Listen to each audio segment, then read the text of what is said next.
The neighborhood we're headed to right now is called Pioneer Square. It is in the southwest corner of downtown Seattle, and it is actually where Seattle's founders originally settled in the 1850s. And the place we're headed to right now is called Il Corvo. It is an Italian restaurant that specializes in fresh, handmade pastas. Now, I first heard about this place from Eater.com's resident roving national critic, Mr. Bill Addison, who wrote about Il Corvo as this kind of ideal lunchtime pasta venue. It's inexpensive, delicious pastas, but here's the thing, you gotta get there early. They are only open for lunch, and they are only open on weekdays.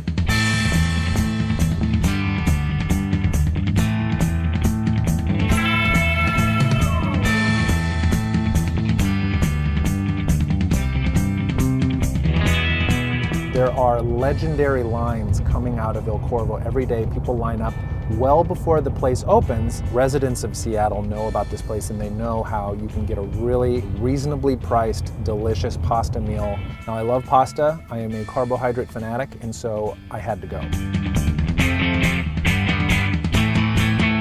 Hi. How you doing? Good. We're standing in line for pasta. You guys are the first in line, which just means you're very dedicated fans. I am.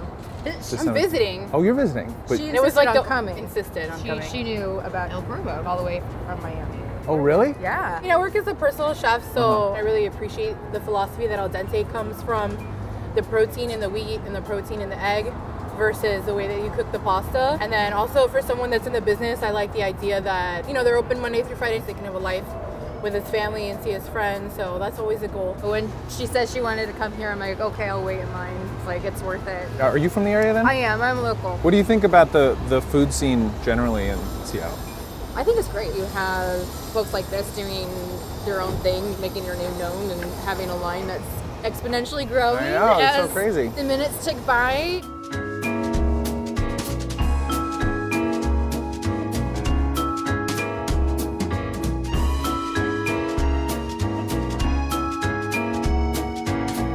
Thank you very much. Got to have a ridiculous brunch. Let's start with a little piece of this delicioso focaccia. This is just a highly leavened bread with herbs. It's so good. With some nice crusty bits of baked cheese on top of the focaccia. It's very delicious. Focaccia, a high gluten flour and a lot of yeast to give it that nice rise. And then it's typically dotted during the cooking process, with fat. And the result is just a very fluffy, absorbent, delicious, pleasantly greasy bread. Let's move on because there's a lot of food here. Pickles are one of my favorite things to eat. As Ben Franklin would say, hunger is the best pickle.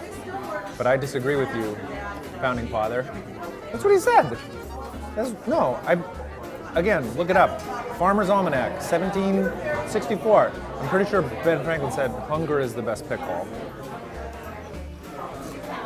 This is a series of pickled seasonal vegetables. And so we have our cauliflower, some peppers, some celery, some onions, and the pickles are maybe something we like to revisit during the course of a meal. During the pasta courses, things are gonna get a little bit heavy, and so every now and then it's nice just to have a clean, acidic bite of pickle. Finishing up the app portion, we have a lovely plate of prosciutto di Parma, dry cured ham from the Parma region of Italy. And I believe prosciutto comes from the word prosciugare, which is to dry out. You can almost just see right through it. It's so thinly sliced, and it just pulls apart. And then you get those nice bits of fat on the end. Now, typically in antipasti, prosciutto and melon are eaten together, but in this case we have pickled celery. Let's do what we came here for, and that is the pasta. Now, the menu always changes and certain things swap in and out, but I believe the pappardelle bolognese is sort of the mainstay. This is a ragu, and a ragu is just a meat-based sauce, and the bolognese comes from the Bologna region of Italy.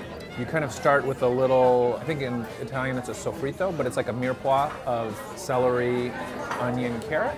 That sort of is the base of the sauce, to which beef and fatty pork is added. And it's just an incredibly thick, rich meat sauce that has also that undercurrent of fat and vegetables. The pasta itself is perfectly al dente. It has a lot to do with the quality of the ingredients and also how long it's cooked. And typically al dente is just right when the white of the middle of the pasta has disappeared. There's still a little bit of resistance when you bite into it. Here we have the very beautiful looking calamaretti, which is pasta that is shaped like calamari rings, colored with that squid ink, and then it looks like it's covered with some chopped Italian parsley and some breadcrumbs. I have to say, first of all, it's very good. Second of all, I'm very pro breadcrumb in pasta. It seems to be a thing that more restaurants are doing, and I very much approve because it adds a really wonderful texture, a nice crunch. Again, nicely al dente, and the squid ink, it infuses it with a nice briny seafood flavor. And then the sauce is like a nice arrabbiata sauce. It's basically a spicy, peppery, tomato-based sauce. It's very lightly dressed. And what that does is that allows the pasta to really take center stage. Last but not least, this is the fiori. It's like shaped a little bit like a wheel. You look at it this way, it kind of looks like a little mushroom, or like a little chef's hat or something like that. One of the things that's great about pasta is how versatile it is and how you can constantly be changing it and creating different shapes. It also has a lot to do with how pasta holds a sauce. So this one, because of its shape, is almost like a little cup. It's going to hold a little more sauce. Sauce is very creamy. It's a little bit earthy. It's a little bit sweet. It tastes vaguely of pumpkin, a little kind of nutmeggy. It's also buttery.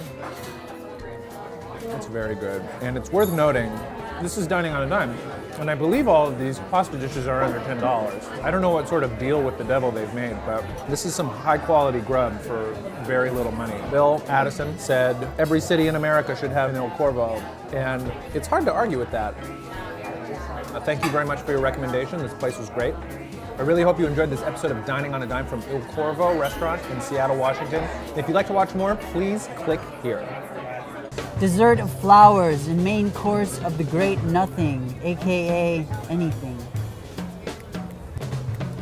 All right, mysterious riddle. I love that.